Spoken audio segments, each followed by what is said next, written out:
Hello student, welcome to my YouTube channel Aryan education foundation. अभी तक हम पढ़ा रहे थे प्रकाश का परावर्तन। आप अच्छे तरीके से पढ़ चुके हैं, पूरा न्यूमेरिकल्स भी अच्छे तरीके से पढ़ चुके हैं। जो एनसीईआरटी बेस पे था पूरा न्यूमेरिकल हमने बता दिया विथ एग्जांपल्स। आप उस न्यूमेरिकल को सॉल्व कर लीजिएगा। कारण क्या होता है, एक न्यूमेरिकल जरूर आता है परावर्तन का या अपवर्तन का, लेकिन ज्यादातर परावर्तन का ही दे देता है न्यूमेरिकल। इसलिए लेंस दर्पण का सूत्र पढ़े होंगे 1/b प्लस 1/u बराबर 1/f। इस पर जरूर एक न्यूमेरिकल आता है, उस न्यूमेरिकल को आपको सॉल्व कर लेना पड़ेगा। हमने आपको तरीका बता दिया है, सॉल्व कर लीजिएगा उसी तरीके से। चाहे जैसा क्वेश्चन होगा, कौन सा बी प्लस लिया जाता माइनस, वो आप अच्छे तरीके से पढ़ चुके होंगे, उसमें आपको कोई प्रॉब्लम नहीं होगी। अगर कोई नया व्यूअर होगा तो आपको इसकी प्लेलिस्ट बनी हुई है, उसके प्लेलिस्ट में आइए, जाके क्रम से आप पढ़ लीजिए एक एक वीडियो। तो आपको ये कंफर्म है कि 25 नंबर का आपका जो फिजिक्स आएगा उसमें से एक नंबर भी बाहर नहीं आएगा। इसलिए उस वीडियो अगर आप नए देख रहे होंगे तो पुराने वीडियो को जरूर पढ़ लीजिएगा। आज हम पढ़ते हैं प्रकाश का अपवर्तन। यानी अपवर्तन क्या होता है पहले ये समझते हैं। तो अपवर्तन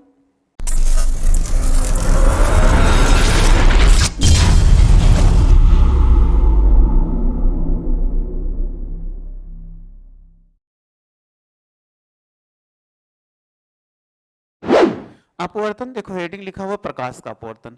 अब प्रकाश का अपवर्तन होता क्या है, तो हमने शुरू में आपको बताया था, आपने देखा होगा वस्तुओं को तीन प्रकार से डिवाइड कर दिया था, एक पारदर्शी, अपारदर्शी और अर्धपारदर्शी। अभी तक जितना जहां पे परावर्तन होता था वहां पर हमेशा क्या था, अपारदर्शी वस्तुएं थी, जैसे दीवार, ब्लैक बोर्ड या अन्य सारी वस्तुएं हो गई, जिससे आप क्या करते थे, प्रकाश का परावर्तन देखते थे। अब हमें प्रकाश का अपवर्तन देखता है। अपवर्तन होता क्या है, जैसे आपने देखा होगा कि कोई कांच का गुटका ले लीजिए, गुटका मतलब स्लैब मोटा सा ले ले, एक तरफ से दूसरी तरफ देखो कांच की पट्टी से, तो आपको एक तरफ से दूसरी तरफ क्या होता है, साफ साफ दिखाई देता है। यह आप देखते हो कहीं अपने कमरे में बैठे होंगे तो बाहर खिड़की लगी है तो उसको क्या एक तरफ से दूसरी तरफ देख रहे हो, वो दिखाई देता है। तो अपवर्तन यानी प्रकाश क्या एक तरफ से दूसरी तरफ गमन कर सकता है। तो कैसा था, पारदर्शी था, जिसमें अपवर्तन हुआ आपको दिखाई दे रहा है। और दूसरा आप साधारण वो कांच होता है, ठीक। और जैसे आप और बहुत सारे स्थानों पे देखा होगा, जल, सिंपल सा ले लेते हैं जल। अगर कहीं बाल्टी में पानी भरा हुआ उसमें आप तल उसका देखते हो तो आपको क्या होता है, नीचे का तल दिखाई देता है ना।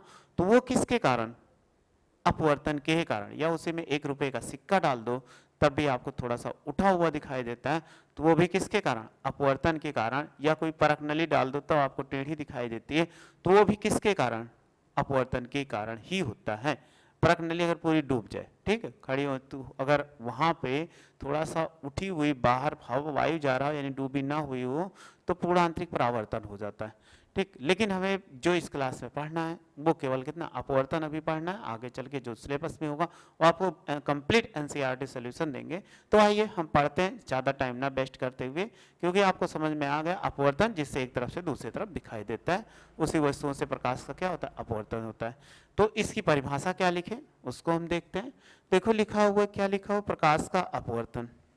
अब प्रकाश का अपवर्तन लिखा हुआ, हेडिंग तो आप बहुत आसानी से समझ गए होंगे, आपको दिख भी रहा होगा। तो हम नीचे लिख देते हैं प्रकाश का अपवर्तन, या यहाँ किनारे कर देते हैं।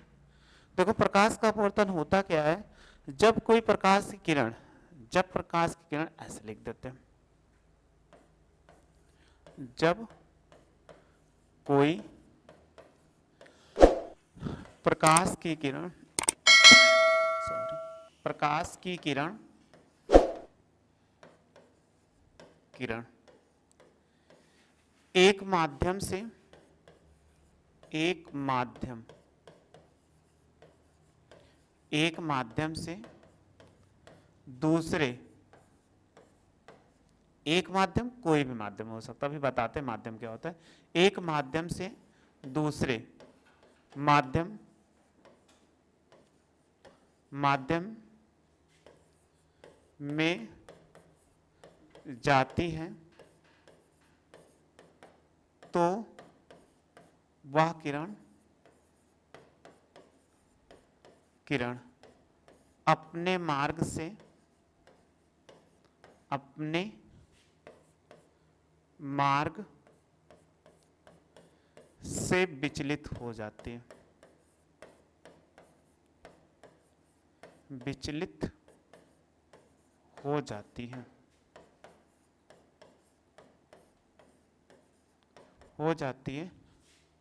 प्रकाश की इस घटना को,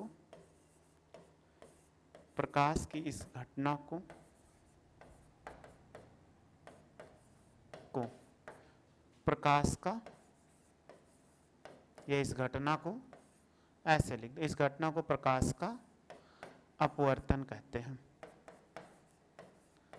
रिफ्रैक्शन बोलते हैं, अपवर्तन कहते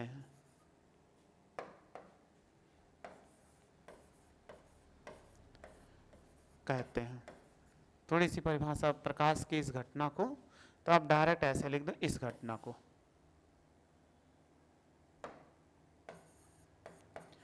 इस घटना को प्रकाश का अपवर्तन कहते हैं। अब आपको ज्यादा बहुत नहीं समझ में आया होगा, और एक्सप्लेन करते हैं। सबसे पहले कहा गया जब कोई प्रकाश की किरण एक माध्यम से दूसरे माध्यम में जाए। अब एक माध्यम से दूसरे माध्यम, अब माध्यम का होने का मतलब है, आपने पढ़ा होगा वस्तुएं कितने प्रकार की आपको दिखाया गया हो, जैसे ठोस द्रव गैस, यानी वस्तुओं को 3 प्रकार से पदार्थ को बांटा गया, ठोस द्रव गैस।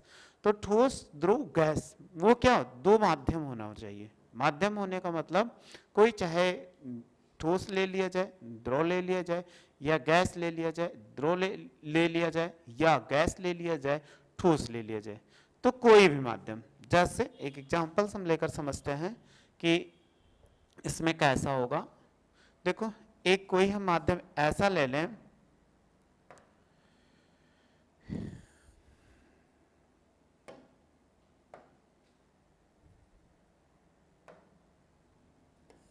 एक माध्यम ये हमने क्या कर लिया, एक ले लिया। अब ये एक तल ले लिया गया, तल ले लेने पर ये क्या करे, जैसे मान लो कोई ठोस अगर हो, इसी में हम मान लीजिए कोई ठोस हो, अगर ठोस के लिए हम मान लेते,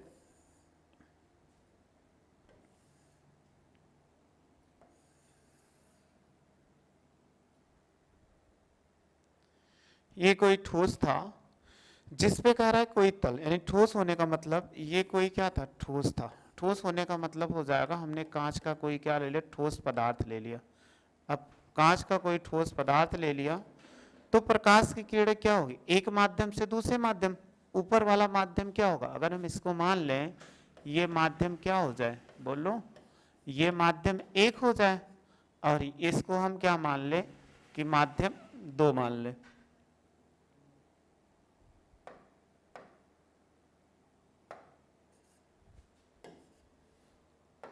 इसको हम माध्यम क्या मान ले, 2 मान ले, माध्यम 2 है। देखो 2 माध्यम हुआ। सपोज कर लीजिए ऊपर क्या हो, वायु हो, इसी को हम क्या मान ले, वायु मान ले, माध्यम 1 वायु है, और इसको क्या मान ले, कांच मान ले। तो देखो 2 माध्यम हो गए। यानी अपवर्तन होने के लिए हमेशा याद रखना किन्हीं 2 माध्यम का होना आवश्यक है। बिना 2 माध्यम के कभी प्रकाश का अपवर्तन हो ही नहीं सकता, चाहे जैसा माध्यम हो। अब एक माध्यम ये हो गया और दूसरा माध्यम ये हो गया। अब इस पे आप बताए थे पीछे जब खींचते तो अविलंब इसमें भी होता, पीछे वाले में भी रहेगा अविलंब। जब अविलंब खींचेंगे तो अविलंब के लिए देखो सीधी किरण ऐसे जाती है,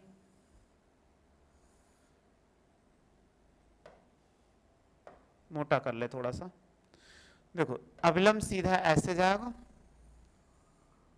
ये क्या हो गया, अविलंब हो गया।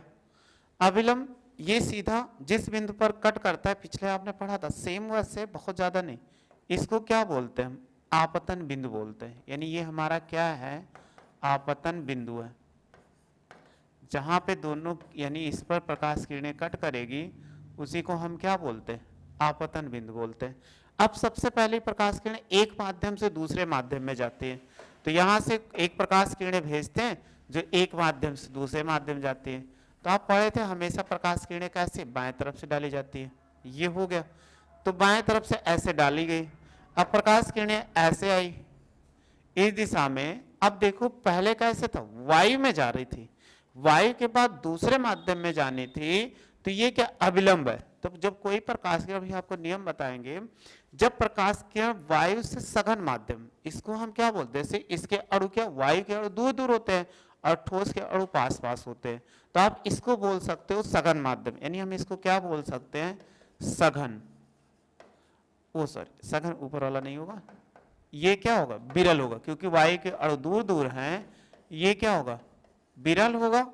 और नीचे का माध्यम क्या होगा, इसी को सघन बोलेंगे। सघन क्यों बोलेंगे, क्योंकि दो माध्यम की तुलना करने पर जिसके अणु पास पास होते हैं पदार्थ के, उसको सघन बोला जाएगा। जिसके अणु दूर दूर होंगे उसको क्या बोलेंगे, हम विरल बोलेंगे।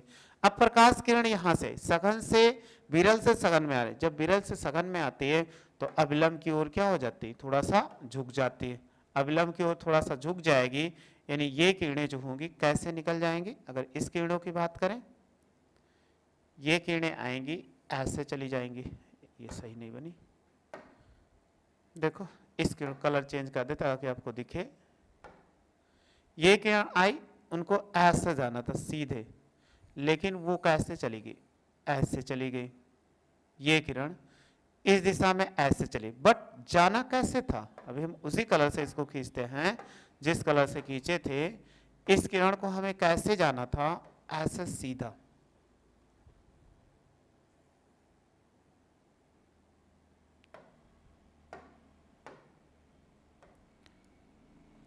ये प्रकाश किरणों को सीधे ऐसे जाना था, लेकिन क्या हुई, आप देखो व्हाइट वाली लाइन है, ये सीधे जा रही थी, तो इस पे क्या हुआ, ये तो आपतन बिंदु, जहां ये तीनों बिंदु कट कर रहे हैं आपतन बिंदु, तो प्रकाश किरण कैसे ऐसे निकल गई, देखो थोड़ा सा मुड़ी हुई है ना। जब प्रकाश की किरण एक माध्यम से दूसरे माध्यम गई तो अपने मार्ग से विचलित हो गई। विचलित होने का मतलब देखो सीधा जाना था ऐसे, जो डॉटेड लाइन दिखाई, लेकिन वो सफेद वाली दिशा में चली गई। जब सफेद वाली दिशा में चली गई तो अपने मार्ग से विचलित हो गई। तो यही को कहा गया, जब प्रकाश किरण एक माध्यम से दूसरे माध्यम में जाती है तो अपने मार्ग से विचलित हो जाती है। इसी घटना को हम क्या बोलते हैं, प्रकाश का अपवर्तन कहते हैं। क्योंकि प्रकाश को सीधा जाना था तो वो सीधा ना जाके इस पे क्या हुआ, थोड़ा सा मुड़ के ऐसे चली गई, तो इसको हम क्या बोलते हैं, इस घटना को प्रकाश। अब यहाँ पे देखो इसके बीच में ये क्या अभिलंब है, इसको हम क्या बोलते हैं, अभिलंब। ये अभिलंब है, तो इसके साथ बना कोण कितना आई, और ये जो होगा इसके साथ बना कोण क्या होगा, आर। तो बना कोण क्या आर है, इसको क्या बोलते हैं, अपवर्तन कोण। इसको हम आपतन कोण आई बोलते हैं और इसको अपवर्तन कोण आर बोलते हैं।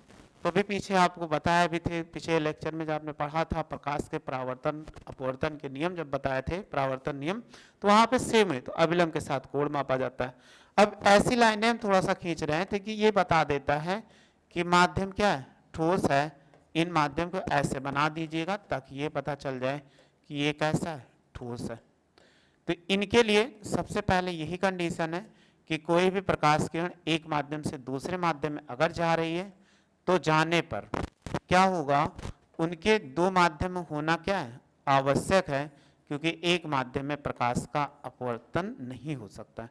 तो प्रकाश एक माध्यम से दूसरे माध्यम में जा रहे, इसी घटना को हम क्या कहते हैं, प्रकाश का अपवर्तन। आप परिभाषा देखना चाहो तो देख लो। कह रहा जब कोई प्रकाश की किरण एक माध्यम से दूसरे माध्यम में जाती है तो वह अपने मार्ग से, तो वह किरण अपने मार्ग से विचलित हो जाती, इस घटना को प्रकाश का अपवर्तन कहते हैं। तो देखो इनको पीली वाली जो दिखाई गई थी कैसे गई थी, ये सीधा जाना था, सीधा ना जाके अपने मार्ग से विचलित हो गई, तो इसी घटना को हम क्या बोलते हैं, प्रकाश का अपवर्तन बोलते हैं। अब आपको समझ में आ गया होगा प्रकाश का अपवर्तन होता क्या है। तो सेम ऐसे हो जाता है। अब इसका स्क्रीनशॉट ले लो आप, पहले इसका ले लीजिए,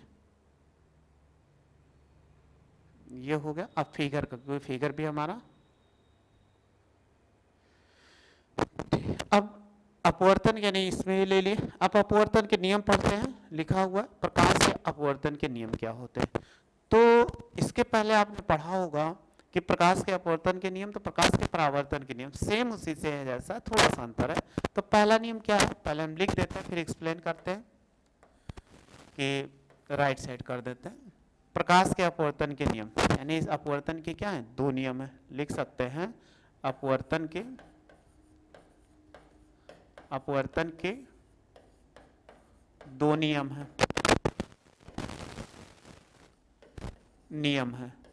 अब वो कौन कौन से, पहला नियम देखते हैं। पहला नियम क्या है, देखो अभी आपने पढ़ा आपतित किरण किरण को पीछे हमने कहा था वो परिभाषा रख लीजिएगा ताकि बार बार आपको लिखना ना पड़े। तो देखो आपतित किरण,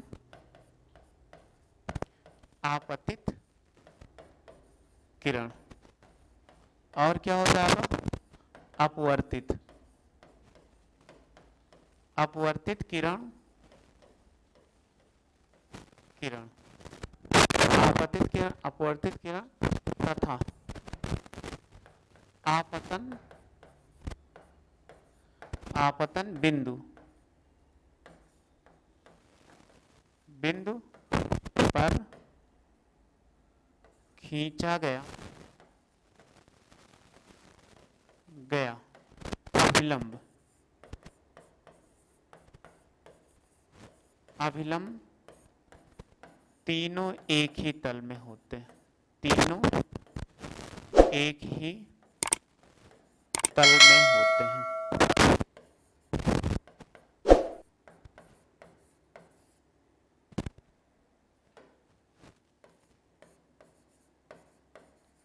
ठीक हो गया। तो देखो क्या था कि कह रहा है इसी में, ये हम क्या बोलते हैं इसको आप जानते हो, इसको क्या बोला जाता है आपतित किरण,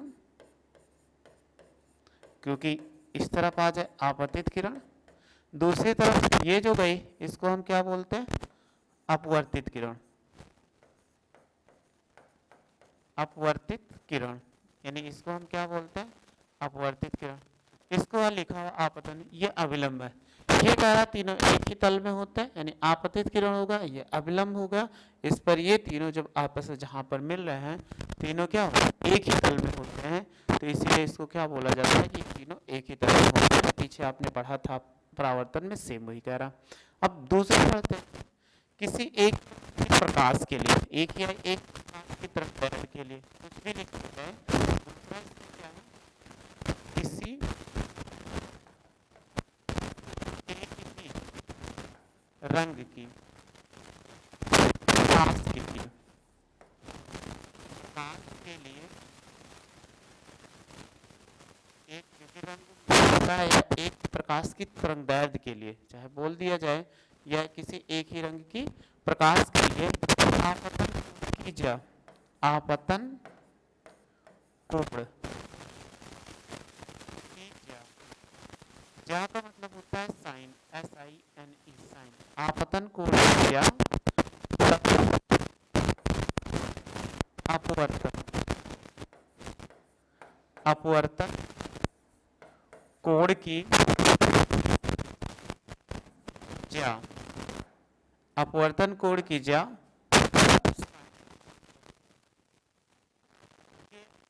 या का अनुपात, का अनुपात एक नियतांक होता है, एक नियतांक, नियतांक होता है। कह रहा है किसी एक ही रंग के प्रकाश के लिए कहा जाए या एक ही प्रकाश की तरंगदैर्घ्य के लिए कहा जाए, दोनों बात एक ही, अगर एक ही रंग के प्रकाश के लिए क्या कह दी जाए एक ही रंग, एक ही तरंगदैर्घ्य, एक ही प्रकाश की तरंगदैर्घ्य की आपतन कोण की जा, आपतन कोण का मतलब आई, जा तथा अपवर्तन कोण की जा क्या बात एक नियतांक होता है। तो देखो अभी आपने ये पढ़ा था, इसको हम क्या बोलते हैं आपतन कोण आई, यानी ये हमारा क्या है आपतन कोण है, इसी को तो बोलते हैं आपतन कोण हो गया। और आर को क्या बोलते हैं, यहाँ पे आर बना हुआ है तो इसको क्या बोलते हैं अपवर्तन कोण बोलते हैं, यानी ये क्या अपवर्तन कोण है, आर को क्या बोलते हैं। तो इन्हीं दोनों का अनुपात, इसे में कह रहा है इन्हीं दोनों का अनुपात क्या होगा एक नियतांक होगा। तो अर्थात आप क्या लिख सकते हो, आप लिखा जाए क्या लिख सकते हैं साइन आई साइन आर बराबर क्या होगा नियतांक, ये नियतांक होगा। अब इसी नियतांक को इनमें, तो यहाँ इनके नियतांक को हम ऐसे लिख सकते हैं, कैसे लिख सकते हैं, देखो अगर ये दो माध्यम है, एक माध्यम का अपवर्तनांक n1 मान लिया जाए, ये माध्यम है, इनको क्या मान लिया जाए n2 मान लिया जाए, इसका अपवर्तनांक हम क्या मान लें कि n2 मान लें, इसका अपवर्तनांक हम n2 मान लें और ये क्या n1 था, इनके मान अपवर्तनांक अभी आपको बताएंगे n1 मान लेंगे। इसी के बराबर ऐसे लिख सकते हैं कि साइन आर बटे साइन आर बराबर कितना होगा n2 बटे n1, या ऐसे लिख सकते हैं इसको 1n2, यानी sine I by sine R बराबर कितना 1n2 हो जाएगा। ये इसके बराबर, इसी को क्या बोलते हैं स्नेल का नियम कहते हैं, यानी इसी को हम क्या बोलते हैं, इसे स्नेल का नियम कहते हैं। आपसे कभी पेपर में पूछा था, इसे स्नेल स्नेल का नियम कहते हैं, नियम कहते हैं। यानी आपको पूछा जाए स्नेल का नियम क्या होता है, तो आप बहुत आसानी से स्नेल का नियम देख सकते हैं। अब 1n2 क्या है, जहां 1n2 को पहले माध्यम के सापेक्ष माध्यम के दूसरे माध्यम का अपवर्तनांक कहते हैं, अपवर्तनांक कहते हैं।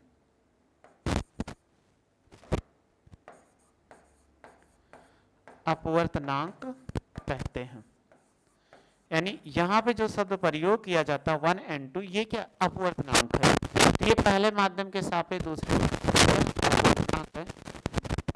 अब आप इसका स्क्रीनशॉट ले लो, ये इंपॉर्टेंट है आपके लिए क्योंकि पेपर में ज़्यादातर पूछा गया है, बार बार पूछा गया है। तो आप अगर अच्छे से समझ में आ गया होगा, कोई प्रॉब्लम होगी तो आप कमेंट्स बॉक्स में मैसेज कर दो, सर ये नहीं समझ में आया तो दोबारा समझा देंगे। तो आप बहुत अच्छे से इसको समझ चुका। अब थोड़ा सा और जान लीजिए कि अपवर्तन के नियम है। अपवर्तन के नियम क्या है, बस आपको इतना ही जरूरी, और ज़्यादा जो एक्सप्लेन करा जाए वो क्लास में किया जाएगा, ठीक है। बस आप एक चीज़ याद रखिएगा, जब कोई प्रकाश किरण सघन माध्यम से विरल में जा रही तो अविलंब से दूर हटेगी। शॉर्ट में ये कहते हैं कि अगर कोई प्रकाश किरण क्या हो, सघन से विरल में जा रही है, सघन से विरल में प्रकाश किरण अगर विरल में जाएगी, अगर विरल में जा रही है तो याद रखना अविलंब से दूर, अविलंब से। और दूसरा, यदि क्या हो विरल से सघन में जा रहे हो, विरल से सघन, अगर प्रकाश सघन में जा रहे तो अविलंब की ओर क्या हो जाएगी, अविलंब की ओर झुक जाएगी। याद रखना कोई प्रकाश किरण होगी तो हमें ये चीज करना है, कांच के आयताकार स्लैब के कह रहा है कि अपवर्तन है, कोई आयताकार स्लैब ले लिया जाएगा। अब स्लैब लेने का मतलब है, हम एक ले लेते हैं कोई आयताकार स्लैब, फिर इसका एक्सप्लेन करते हैं। देखो आयताकार स्लैब, आयताकार स्लैब का मतलब हो जाएगा, एक कलर चेंज कर ले क्योंकि ये कोई आयताकार स्लैब है। देखो आपको दिख होगा कि आयताकार क्या स्लैब है। अब इसी में एक कलर फिल कर लेते हैं, व्हाइट कलर फिल कर देते हैं। ये आयताकार स्लैब हो गया, जो आपको दिख रहा होगा कि आयताकार स्लैब है, यानी कांच का गुटका। आयताकार स्लैब का मतलब एक कांच का गुटका। तो इसमें प्रकाश का अपवर्तन कैसे होगा, आइए फिर बहुत आसानी से कर लेते हैं, कोई ऐसी प्रॉब्लम नहीं है। तो सबसे पहले आप क्या खींचोगे, अविलंब। अविलंब खींचेंगे तो अविलंब कैसा होता है, सीधा अगर आप यहाँ से खींचेंगे तो अविलंब ऐसे चला जाएगा, ये यहाँ तक हो जाएगा इसमें। तो प्रकाश किरण हमेशा बाएं तरफ से डाली जाती है, तो एक प्रकाश किरण आती है बाएं तरफ से, देखो इस पे बाएं तरफ से आई, तो दूसरी प्रकाश किरण कैसे है, जब यहाँ पर पहुंचेगी तो एक माध्यम से दूसरे माध्यम में जाएगी। जब दूसरे माध्यम में जाएगी तो अविलंब से बोलो दूर हटेगी कि नहीं, जी हाँ दूर हटेगी। तो इसको दूर हटाएंगे, यहाँ इसके लिए हो जाएगा, फिर जब दूर हटेगी तो अभिलंब की ओर क्या हो जाएगी, ऐसा झुक के निकल जाएगी। अभी हमने कहा ना ये माध्यम कैसा है, देखो ये माध्यम इधर क्या है, विरल है, और ये कैसा है, सघन है। सघन है, कांच का है ना, ये कांच का क्या है, गुटका है, यानी कांच का, ये जो है कांच का गुटका है, कांच का गुटका। गुटका आप देखे हो कहीं डॉक्टर के यहाँ चले जाते हो तो कांच का गुटका रखा है, सघन है। अभिलंब की ओर झुकी कि नहीं, देखो इनको कैसे जाना था, सीधे ऐसे जाना था। अगर बात किया जाए इस प्रकाश किरणों को कैसे जाना था, इस स्थिति पे सदैव कैसे जाना था, सीधा जाना था, यानी इनको ऐसे जाना था सीधा, लेकिन ये क्या हुआ, अभिलंब की ओर झुक गई। तो झुक जाने का कारण क्या, अभी हमने बताया जब प्रकाश की किरण एक माध्यम से दूसरे माध्यम में जाएगी तो अभिलंब की ओर कैसे हो जाएगी, झुक जाएगी। तो अभिलंब की ओर ये झुक गई, यहाँ पर ये I1 बना, सपोज कर लीजिए, तो ये कितना हो जाए, I1 हो जाए, और यहाँ पर कितना हो जाए, R1 हो जाए, ये R1 हो गया। अब देखो प्रकाश किरण क्या रुक गई, नहीं अभी रुकी नहीं। अब हम कांच के एक स्लैब की बात कर रहे हैं, तो ये प्रकाश किरणें क्या होगी, और भी आगे जाएंगे, और आगे जाएंगे, तो आप बढ़ाइए इसको, जब और आगे जाएगी इसको बढ़ाओगे तो ये प्रकाश किरणें कैसे जाएंगी, ये वाले से नहीं, ये वाले से जाएगा। देखो ये प्रकाश किरणें ऐसे सीधी चली जाएंगी। अब देखो क्या हो रहा है, यहां तक आएंगी, जब यहां तक आएंगी तो ये एक गुटके से बाहर निकलने लगेंगे। अब बाहर निकलने लगेंगी तो फिर यहां पर अभिलंब खींचेंगे, जब इस पर फिर अभिलंब खींचेंगे तो देखो कैसे हो जाएगा, अगर अभिलंब खींचोगे तो ये प्रकाश किरणें कैसे ऐसे आ रही थी, तो अभिलंब फिर से हमने खींच दिया, ये अभिलंब फिर से आ गया। अब फिर देखो आपकी प्रकाश किरणें कैसे थी, यहाँ के बीच जब इस पे जाने लगी तो इनका कोण क्या हो जाएगा, ये आपतन कोण होगा, ठीक। लेकिन जब दूसरे तरफ जाएंगे तो अब की देखो कैसे माध्यम में जा रहे हैं, आप यही देख रहे हो, ये सघन में आई, जब बाहर निकलने लगी तो विरल हो गया कि नहीं, क्योंकि वायु से बाहर आने लगी तो विरल हो गया। तो विरल हो जाने पर अभिलंब से क्या होंगे, दूर हटेंगे। अभी हमने यही बताया था आपसे कि जो प्रकाश किरणें आएंगी तो अभिलंब से कैसे, ये दूर हटके ऐसे चली जाएंगी। बट कैसे जाने थे इनको, प्रकाश किरणों को ये कैसे जाने थे, अगर आप देखोगे तो ये कहोगे ऐसे सीधी जानी थी, तो सीधी नहीं गई, वो अभिलंब से कैसे हट गई, दूर हट गई, यानी ये ऐसे आई और ये निकल के ऐसे चली गई इस पर, और ये ऐसे आई और इनसे निकलकर जब चली गई ये ऐसे आई। तो देखो ये प्रकाश किरणें ऐसे आते हुए दूर निकलती हुई चली गई। अगर आप कोण की बात करते हैं तो इसका कोण जो हो जाएगा इनके लिए, अगर हम मान लेते हैं I2 हो जाएगा, यहाँ पर क्या हो जाए R2 हो जाए, इसके लिए R2 हो जाए। तो कोई भी कांच का गुटका होगा, ऐसे प्रकाश किरणें क्या हो सकती है, वो जा सकती हैं। इस स्लैब को अगर आप खींचना चाहो सीधा अभिलंब खींच सकते हैं, अगर अभिलंब के लिए इससे कोई इतना नहीं, बस इतना खींच देंगे तो हमारे लिए ये गुटका हो जाएगा। तो कई गुटके पर आपको NCERT में दिया गया, तो ऐसे हम क्या कर सकते, किसी गुटके के द्वारा स्लैब यानी जो दिया गया उससे प्रकाश का अपवर्तन कैसे होता है आसानी से खींच सकते हैं। इसका स्क्रीनशॉट ले लो आप। बस याद रखना, सघन से विरल में जाएगी, अभिलंब से दूर हटेगी, विरल से सघन में आएगी तो अभिलंब की ओर झुक जाएगी। तो देखो ये विरल से सघन में अभिलंब की ओर झुक गई, और देखो जब दूसरी तरफ फिर सघन से कैसे, ये कांच था, कांच मतलब सघन था, सघन से कैसे दूर जाने लगी, जब यहाँ से आई तो सीधा जाना था तो ये दूर हट गई। तो ये इसमें कह रहा है इनके बीच क्या हो जाएगा, ये कोण पूरा यहाँ तक रहेगा, ये R2 हो जाएगा। स्क्रीनशॉट आप ले लो इसका, एक सेकेंड।